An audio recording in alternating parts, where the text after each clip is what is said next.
বিসমিল্লাহির রহমানির রহিম। শহীদ রাষ্ট্রপতি জিয়া রহমানের ৮৯তম জন্মবার্ষিকী উপলক্ষে বাংলাদেশ জাতীয়তাবাদী দল আয়োজিত আজকের এই আলোচনা সভার সম্মানিত সভাপতি, বাংলাদেশ জাতীয়তাবাদী দলের সম্মানিত মহাসচিব জনাব মির্জা ফখরুল ইসলাম আলমগীর, মঞ্চে উপস্থিত স্থায়ী কমিটির সম্মানিত সদস্য সহ সম্মানিত আলোচকবৃন্দ এবং আমার সামনে উপস্থিত এই মঞ্চের সামনে এবং এই ঘরের বাইরে বিএনপি সহ সকল অঙ্গ সহযোগী সংগঠনের প্রিয় ভাই বোন নেতাকর্মীরা, আসসালামু আলাইকুম। আমি আসলে বক্তব্য রাখার জন্য প্রস্তুত ছিলাম না, কারণ আমার যতটুকু মনে আছে গতকাল যখন অনুষ্ঠানটা নিয়ে আমরা আলোচনা করেছি, বক্তব্যের কারা বক্তব্য রাখবেন, আলোচনা করবেন, সেখানে মোটামুটিভাবে একটি সিদ্ধান্ত ছিল যে আমি নেতৃবৃন্দ যারা আছেন, শহীদ জিয়া, দেশনেত্রী খালেদা জিয়ার সাথে যারা কাজ করেছেন, কাছে থেকে দেখেছেন, ওনারা ওনাদের মূল্যবান পরামর্শ বা বক্তব্য রাখবেন। আ কিছুক্ষণ আগে আমাকে জানানো হলো যে আমাকে ২ টি কথা বলতে হবে। আমি মানসিকভাবে ঠিক প্রস্তুত ছিলাম না। আ প্রিয় নেতৃবৃন্দ, প্রিয় সহকর্মীবৃন্দ, আমরা আজকে এখানে আলোচনা করেছি শহীদ জিয়া যখন বিভিন্ন সময় আমাদের মুক্তিযুদ্ধ থেকে শুরু করে, মুক্তিযুদ্ধে তার ভূমিকা থেকে শুরু করে, যখন দেশ পরিচালনার দায়িত্ব উনি পেয়েছেন, এই পুরা সময়টা আমরা আলোচনা করেছি। কিভাবে মুক্তিযুদ্ধকে সংগঠিত করার চেষ্টা করেছেন, কিভাবে নিজে উপস্থিত থেকে মেজর হাফিজ সাহেবের কাছে আমরা শুনেছি, নিজে উপস্থিত থেকে অস্ত্র হাতে যুদ্ধ করেছেন যুদ্ধের ময়দানে। আমরা নেতৃবৃন্দের কাছ থেকে শুনেছি যে কিভাবে পরবর্তীতে যখন দেশ পরিচালনা সুযোগ পেয়েছিলেন, সেই সময় কিভাবে কোদাল হাতে খাল খননের মাধ্যমে, সিম্বলিক ভাবে যদি আমরা বলি, খাল খননের মাধ্যমে দেশকে পুনর্গঠনের চেষ্টা করেছেন। প্রিয় সহকর্মীবৃন্দ, আমি মাঝে মাঝে একটি কথা বলি। এখানে আপনারা যারা আজকে ঘরের সামনে উপস্থিত আছেন, মঞ্চ থেকে শুরু করে ঘরের সামনে, ঘরের বাইরে যারা উপস্থিত আছেন, আপনারা প্রত্যেকেই একেকজন রাজনৈতিক কর্মী। রাজনৈতিক কর্মী হিসাবে আমরা বেশ কয়েকটি ব্যাপারে গর্ব অনুভব করি। আমাদের দলের ক্ষেত্রে আমরা প্রত্যেকটি নেতাকর্মী গর্ব অনুভব করি, যখন আমরা আজকে আলোচনা করছিলাম, আলোচকবৃন্দ যখন বলছিলেন, শহীদ রাষ্ট্রপতি জিয়াউর রহমান যখন দেশ পরিচালনা করেছেন, কি কি ক্ষেত্রে দেশ জাতি সফলতা অর্জন করেছিল ওনার নেতৃত্বে। এই কথাগুলো যখন আমরা বলি, বিএনপির একজন কর্মী হিসেবে আমরা প্রত্যেকটি কর্মী গর্ব অনুভব করি। আমরা যখন আলোচনা করি পরবর্তীতে দেশনেত্রী খালেদা জিয়ার সময় দেশ এবং জাতি, যখন দেশ পরিচালনা করেছেন দেশনেত্রী খালেদা জিয়া, দেশ এবং জাতি কি কি অগ্রগতি অর্জন করেছে, আমরা গর্ব অনুভব করি। সহকর্মীবৃন্দ, আপনারা যখন আপনাদের এলাকায় যান, মানুষের সাথে কথা বলেন, বের হন, দলীয় কোনো কর্মসূচি পালন করেন, তখন যখন দেখেন আপনাদের পিছনে শত হাজার মানুষ সমবেত হয়েছে, আপনাদের মিছিলে শত হাজার মানুষ যোগদান করেছে, আপনাদের বুকটা অনেক ভরে যায়। সহকর্মীবৃন্দ, আমরা রাজনীতি করছি। কেন রাজনীতি করছি? কার জন্য করছি? দেশের জন্য করছি, দেশের মানুষের জন্য করছি। একজন রাজনীতিবিদ হিসাবে যেই গর্বের কথাগুলো বললাম, এর পাশাপাশি বোধহয় আরেকটি বিষয় আছে। বিষয়টি আমরা মাঝে সাঝে আলোচনা করি। আমরা যারা পেছনে রয়ে যাই, তারা আমরা আলোচনা করি। কি সেটি? সেই বিষয়টি? একজন রাজনীতিবিদ যখন, মানুষ মাত্রই মৃত্যুবরণ করবে, এবং একজন রাজনীতিবিদ যখন মৃত্যুবরণ করেন, মুসলমান যদি হয়ে থাকেন, অবশ্যই জানাজা তার হয়, এবং সেই জানাজায় মানুষের উপস্থিতি বলে দেয় যে মানুষটি মারা গিয়েছেন, তিনি তার মানুষের কাছে কতটা জনপ্রিয় ছিলেন, তিনি মানুষ হিসেবে কতটা মানুষের কাছে গ্রহণযোগ্য ছিলেন, এই জানাজার বিষয়টি বলে দেয়। এখানে ডক্টর মোশাররফ সাহেব শহীদ রাষ্ট্রপতি জিয়া রহমানের জানাজার কথা উল্লেখ করেছেন ওনার বক্তব্যে। আমরা সমসাময়িক ইতিহাস ওনার জানাজা থেকে শুরু করে আজ পর্যন্ত যদি দেখি, খুব সম্ভবত পৃথিবীর কোনো রাজনৈতিক নেতার চলে যাবার পরে জানাজার ক্ষেত্রে এইরকম দৃশ্য আমরা দেখিনি, এত জনসমাগম আমরা দেখিনি, এভাবে মানুষকে কাঁদতে আমরা দেখিনি, এত সংখ্যক মানুষকে কাঁদতে। প্রিয় সহকর্মীবৃন্দ,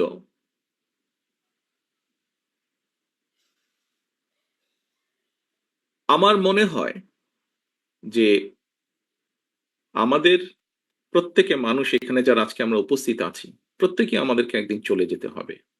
স্বাভাবিকভাবেই মৃত্যুর পরে জানাজা, মুসলমান হলে জানাজা, অন্য ধর্ম হলে সেই ধর্ম অনুযায়ী যেই অনুষ্ঠানটি হয় সেই অনুষ্ঠানটি হবে। কার্ডটি কত বড় হবে সেটি আমরা জানবো না, অর্থাৎ যে মানুষটি মারা যাচ্ছে, কিন্তু যারা বেঁচে থাকবে তারা দেখতে পাবে। সহকর্মীবৃন্দ, শহীদ রাষ্ট্রপতি জিয়া রহমানের কর্মী হিসাবে আমাদের প্রত্যেকের বোধহয় নিজের মনের ভেতরে এইরকম একটা ইচ্ছা থাকা উচিত যে শহীদ রাষ্ট্রপতি জিয়া রহমান যেভাবে নিজেকে মানুষের কাছে গ্রহণযোগ্য করেছিলেন, যেভাবে মানুষের স্নেহ ভালোবাসা পেয়েছিলেন,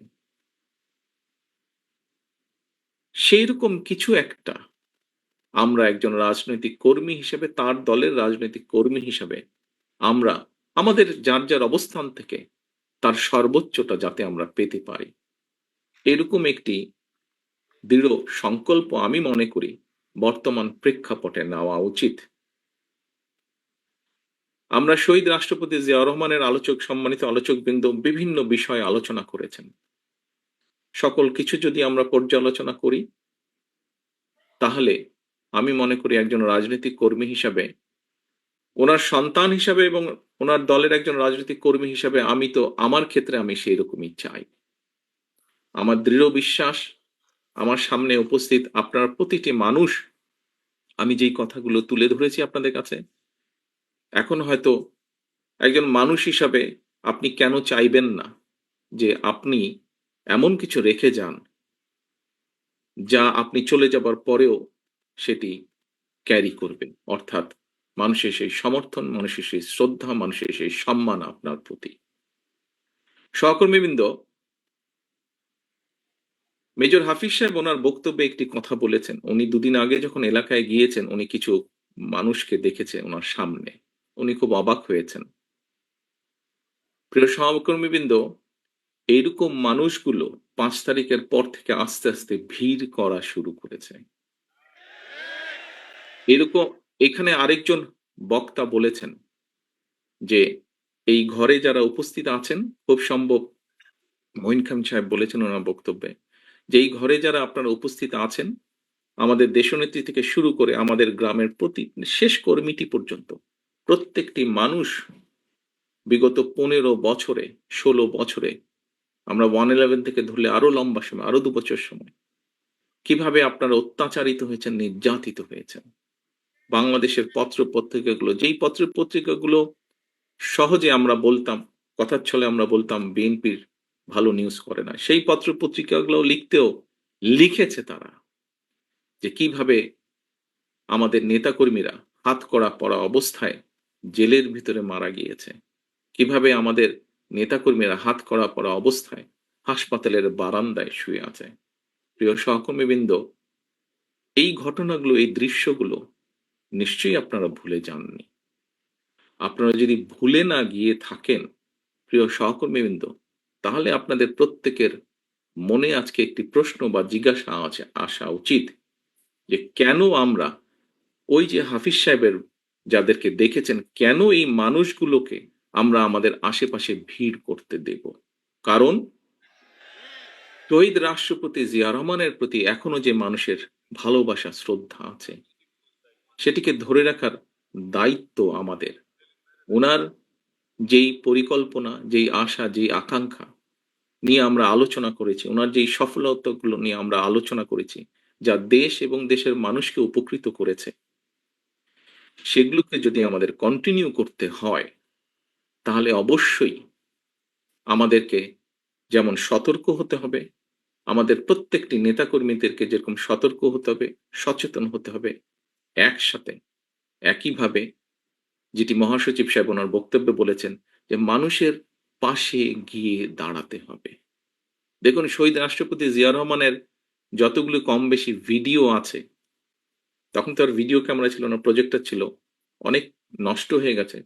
বিশেষ করে আমরা যেটা জানি বিগত সরকারের সময় অনেক এরকম ডকুমেন্ট যেগুলো সরকারি জিম্মায় ছিল নষ্ট করে ফেলা হয়েছে। তারপরেও যতটুকু আমরা দেখি এখন, দেখবেন প্রত্যেকটি ভিডিওতে মানে ১০০টি যদি থাকে তার মধ্যে শতকরা ৮০টি ভিডিও, ৭০ থেকে ৮০টি ভিডিওতে দেখবেন উনি কিন্তু গণমানুষের কাছে হয় গ্রামের মেঠো পথ দিয়ে হেঁটে যাচ্ছেন, অথবা খাল কাটছেন, অথবা গ্রামের কোনো একটি গৃহস্থের সাথে কৃষকের সাথে কথা বলছেন।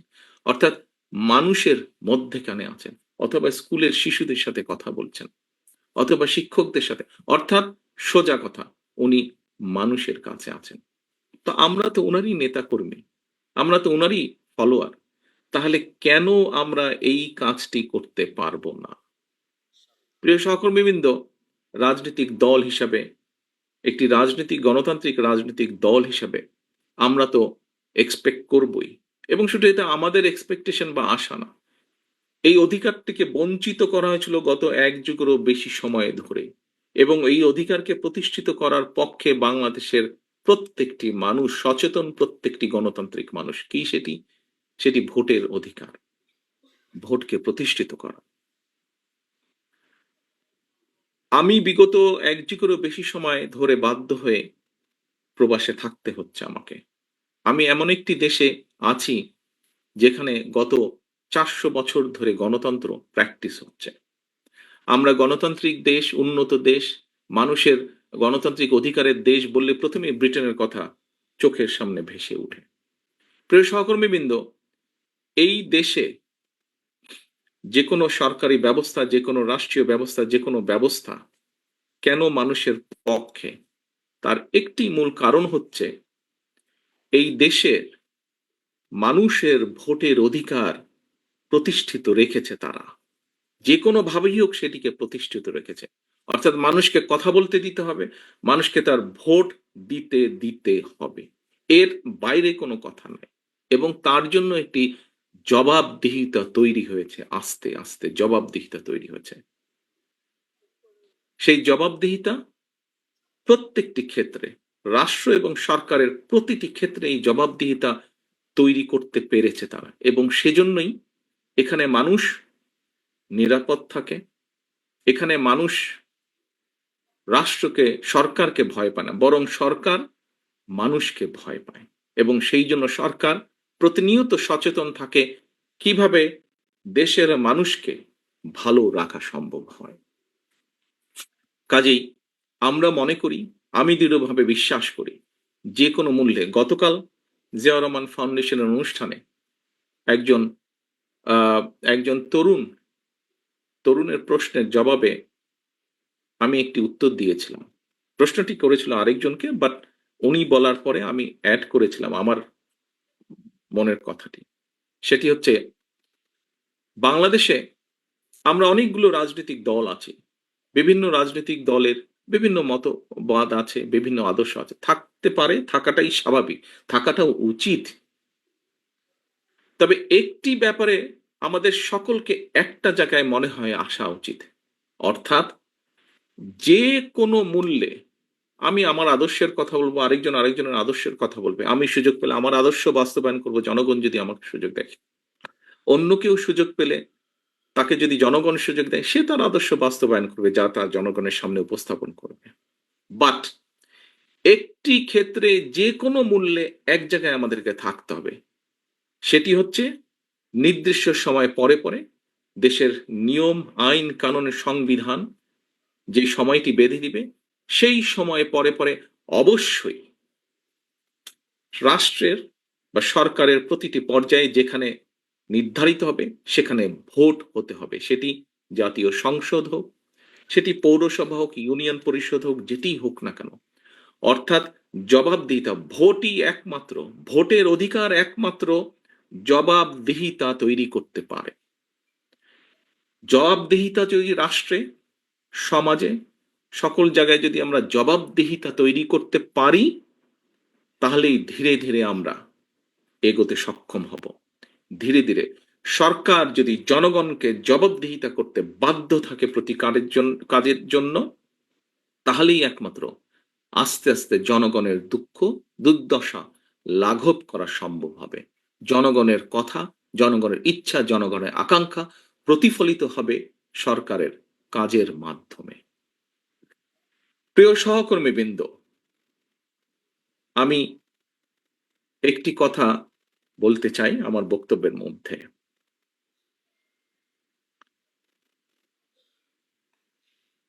হাফিজ সাহেবের আবারও উদাহরণটি আমি টানতে চাই। ওই যে মোটরসাইকেল বহর, আপনারা বিগত 16-17 বছর অনেকভাবে নির্যাতিত হয়েছেন।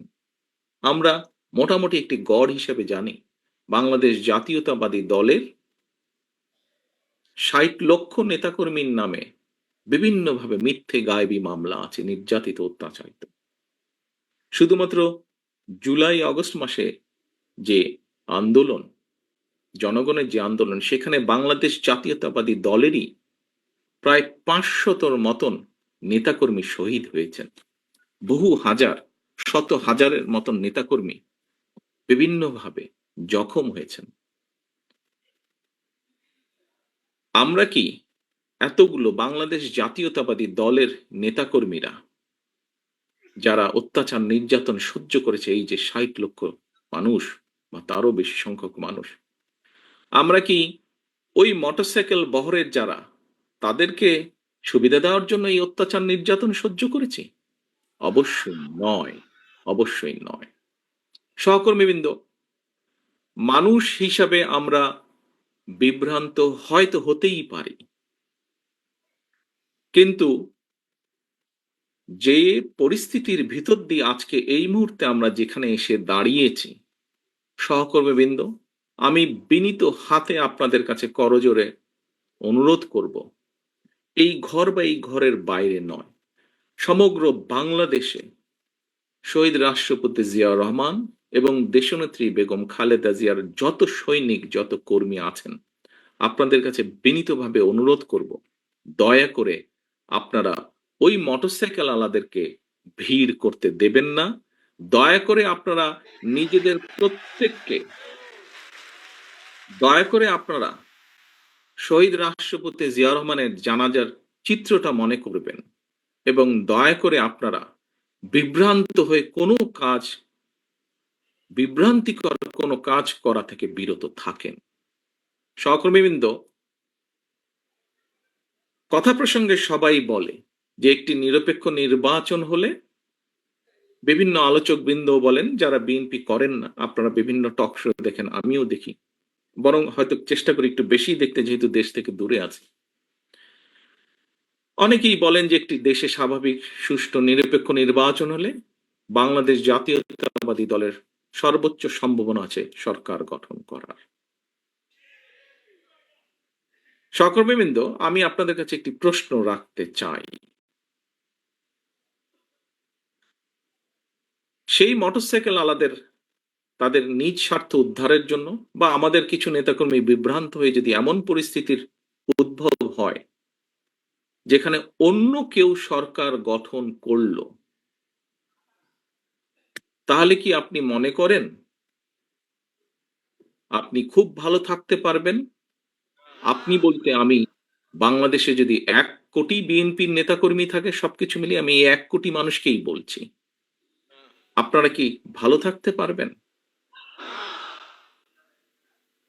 কারা চলে আসবে, কি চলে আসবে আমরা জানি না, তবে আর যাই হোক সেটা আপনাদের কারো জন্য ভালো হবে না, আমাদের কারো জন্য ভালো হবে না।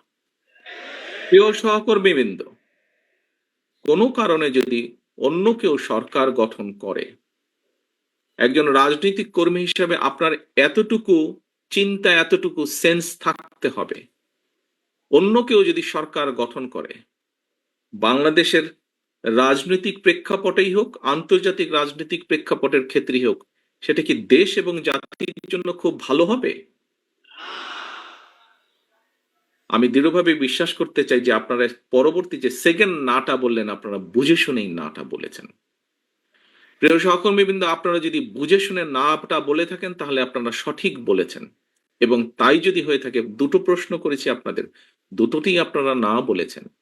প্রিয় সহকর্মীবৃন্দ, এই নাটি যদি আপনারা বুঝে শুনে এবং সত্যিকার ভাবে না বলে থাকেন, এখনো আমাদের হাতে সময় আছে মানুষের পাশে গিয়ে দাঁড়ানো। এখনো আমাদের সময় আছে, এখনো আমাদের কাছে সময় আছে মানুষ যেভাবে চায় সেভাবে চলার জন্য। দিন শেষে কিন্তু রাজনৈতিক দল হিসাবে, রাজনৈতিক কর্মী হিসেবে যাই হোক, দিন শেষে কিন্তু আপনাকে ওই লোকটার কাছে, ওই মানুষটার কাছে, ওই ভোটারটার কাছে আপনাকে যেতে হবে। এটা তো বোঝেন নাকি? এটা তো বোঝেন। আমরা দুদিন আগে দুদিন আগে আমি একজন ব্যক্তির টক শো দেখছিলাম। উনি কথা প্রসঙ্গে বলছিলেন, সে আলোচক কথা প্রসঙ্গে বলছিলেন যে উনি এখনো ঠিক বুঝে উঠতে পারছেন না, যেই স্বৈরাচার পালিয়ে গিয়েছে তারা আবার মাথা চাড়া দেওয়ার চেষ্টা করছে। চেষ্টা ঠিক আছে, করতেই পারে তারা, কিন্তু তারা যদি ভোটের মাঠে নামে, কি নিয়ে তারা মানুষের সামনে হাজির হবে? পেছনের গুলা বাদই দিলাম, উনি বলছেন যে পেছনের গুলো না হয় বাদই দিলাম, এই জুলাই অগস্ট মাসে যে হত্যাকাণ্ড ঘটেছে, প্রায় 1.5 থেকে 2,000 মানুষকে যে হত্যা করেছে, প্রায় 30,000-এর মতন মানুষকে যে তারা জখম করেছে, ইউনিসেফের বক্তব্য অনুযায়ী 64টা শিশুকে তারা হত্যা করেছে, এর জবাব তারা মানুষের সামনে কি দিবে? এই জবাবগুলো তো তাদেরকে দিতেই হবে। প্রিয় সহকর্মীবৃন্দ, আমরা যদি সেই দিনটি আসা পর্যন্ত আমাদের ভিতরে যদি কেউ কিছু করে, জবাব তো আপনাকে দিতে হবে। যখন আপনি দুদিন পরে ভোটের জন্য মানুষের কাছে যাবেন, আপনাকে জবাব দিতে হবে না? সে বলে সে যদি বলে যে এই মিয়া, তোমার ওই লোক এসে আমার সাথে এই ব্যবহার করেছে বা আমার প্রতি এই অন্যায় অবিচার করেছে, তোমার দলের লোক এসে, আপনি কি জবাব, আপনি কি যদি তখন যদি শুধু জবাব দেন, ভাই ওকে তো চিনি না, ও দলের কেউ না, তাতে কি হয়ে যাবে? তাতে তো হবে না। প্রিয় সহকর্মীবৃন্দ, আমাদের সামনে উদাহরণ আছে, একদম কটকটা, একদম পরিষ্কার উদাহরণ আছে। জনগণ যখন ক্ষিপ্ত হয়, জনগণ কিভাবে স্বৈরাচারকে খেদিয়ে দেশ থেকে পালিয়ে যেতে বাধ্য করে। সহকর্মীবৃন্দ, মাত্র কদিন আগে, এখনো চোখের সামনে জ্বলজ্বল করছে সেই উদাহরণ। জনগণ যদি ক্ষিপ্ত হয়, যতই মনে মনে তৃপ্তি বোধ করেন বিএনপি সবচেয়ে বড় দল, আমি জানি হয়তো আমার এই কথাটার কিছু কিছু রিয়াকশন হলেও হতে পারে, বিভিন্ন জন বিভিন্ন ভাবে টুইস্ট করতে পারেন। দলীয় প্রোগ্রাম বলছি, তারপরে এটা তো দলীয় থাকবে না, এখানে সাংবাদিক ভাইয়েরা আছেন, ইন্টারনেটে কানেক্টেড, এটা বেরিয়ে যাবে। বিষয়টি হচ্ছে যে জ্বলজ্বল করছে সেই উদাহরণ, কাজেই দিন শেষে কিন্তু সেই জনগণ, দিন শেষে সেই জনগণ, আমরা সকলে সেই জনগণের সমর্থন পাওয়ার চেষ্টা করছি। কাজেই সমর্থন যদি পেতেই হয়, কেন আমরা সত্যিকার ভালোভাবে সেই সমর্থন নেওয়ার চেষ্টা করব না? কেন আপনি কেন আপনি অন্যায়ের বিরুদ্ধে চোখ বন্ধ করে রাখবেন? প্রিয় সহকর্মীবৃন্দ, দিন শেষে সেই জনগণের কাছেই যেতে হবে। জনগণ যদি মুখটা ফিরিয়ে নেয়, আপনার আমার কিন্তু কোনো স্থান নেই। যত বড় যাই হই না কেন, আমরা নিজেরা নিজেরা যত বড় যাই মনে করি না কেন, জনগণ যদি মুখ ফিরিয়ে নেয়, এবং নাম বলবো না, কিছু কিছু রাজনৈতিক শক্তি, যেই হোক না, যত ছোট বড়ই হোক না কেন, তারা বিভিন্নভাবে আমাদের বিপক্ষে, ওই মোটরসাইকেল আলাদের কিছু কাজ কামের কারণে তার সাথে আমাদের নেতাকর্মীদেরকে যুক্ত করে কিছু কিছু কথা বলার চেষ্টা করছে। আমাদেরকে সতর্ক সচেতন হতে হবে সহকর্মীবৃন্দ। বারে বারে আমি বলছি, আমি আজকের গত কয়েক মাস ধরে বলছি, সামনের নির্বাচন এত সহজ নয় আপনারা যত সহজ ভাবছেন। নিজের মনে যতই বড়াই করুন, আরে বিএনপির তো শাখা প্রশাখা একদম গ্রাম পর্যন্ত আছে, অন্যদের কি এত আছে? এত বড়াইয়ের কিছু নেই। থাকতে পারে আপনার শাখা প্রশাখা, প্রিয় সহকর্মীবৃন্দ, আমাদের নেতাকর্মীরা তৈরি করেছে সেই শাখা প্রশাখা, গ্রাম পর্যন্ত দলকে নিয়ে গেছে, ওয়ার্ডে ওয়ার্ডে দলকে নিয়ে গেছে, কিন্তু তারপরেও জনগণ ম্যাটার্স। জনগণ ম্যাটার্স। সেই জনগণই হচ্ছে আমাদের শক্তি, জনগণই হচ্ছে আমাদের সমর্থন, জনগণই হচ্ছে শক্তি। জনগণ সাথে না থাকলে জনগণ 5ই আগস্ট দেখিয়ে দিয়েছে। কাজে আমরা যদি ভুল করি, জনগণ আবার কোনো একটা কিছু দেখিয়ে দিবে, তখন কিন্তু পস্তাতে হবে, তখন কিন্তু হাপিত্যেশ করতে হবে। সহকর্মীবৃন্দ, এখনো সময় আছে। আসুন, আসুন, আসুন, আমরা জনগণের পাশে থাকি, জনগণের সাথে থাকি। যারা এমন কিছু করবে যা আপনাকে আমাকে ক্ষতিগ্রস্ত করবে, যা আমার দলকে ক্ষতিগ্রস্ত করবে, যা আমাদের দল ক্ষতিগ্রস্ত হবে, আমরা তার বিরুদ্ধে প্রতিবাদ গড়ে তুলব, তার বিরুদ্ধে প্রতিরোধ গড়ে তুলব। আজকে শহীদ জিয়ার 89তম জন্মবার্ষিকীতে যদি শহীদ জিয়াকে সত্যিকার ভাবে আমাদের স্মরণ করতে হয়, যদি শহীদ জিয়াকে সত্যিকার ভাবে সম্মান জানাতে হয়, আজকে দেশনেত্রী খালেদা জিয়া, ওনার জন্য আমরা দোয়া করছি সুস্থতার জন্য, কিন্তু দেশনেত্রী সবচাইতে খুশি হবেন, দোয়া তো আছেই, কিন্তু উনি যখন দেখবেন, যখন দেখবেন যে জনগণ সমর্থন দিয়েছে বিএনপির প্রতি, আমি তো মনে করি সবচাইতে বেশি খুশি উনি সেদিন হবেন। এবং দেশনেত্রী খালেদা জিয়ার সৈনিক হিসাবে আপনাদের উপরে সে দায়িত্ব বর্তায়। সহকর্মীবৃন্দ, আমরা কে ছোট নেতা, কে গ্রামের নেতা, কে ইউনিয়নের নেতা, কে বড় নেতা, কে বিভাগীয় নেতা, কে কেন্দ্রীয় নেতা, বিষয় এটি নয়। বিষয় একটি, আমাদের ঐক্যবদ্ধ থাকতে হবে, আমাদেরকে অন্যায়ের বিরুদ্ধে থাকতে হবে, আমাদেরকে অন্যায়ের বিরুদ্ধে প্রতিরোধ করতে হবে, আমাদেরকে এমন ভাবে দাঁড়াতে হবে যাতে জনগণ বোঝে আমরা তাদের সাথে আছি, জনগণ বোঝে আমরা তাদের পাশে আছি, জনগণ বোঝে যে জনগণ যেভাবে চায় আমরা সেভাবেই আছি, জনগণের প্রত্যাশা অনুযায়ী আমরা সেভাবেই তাদের পাশে আছি। সহকর্মীবৃন্দ, আজকে এই হোক আমাদের শপথ, শহীদ রাষ্ট্রপতি জিয়াউর রহমানের এই 89তম জন্মবার্ষিকীতে এই হোক আজকে আমাদের প্রতিজ্ঞা। সকলকে আন্তরিক ধন্যবাদ। আল্লাহ হাফেজ। বাংলাদেশ জিন্দাবাদ। বাংলাদেশ জাতীয়তাবাদী দল জিন্দাবাদ।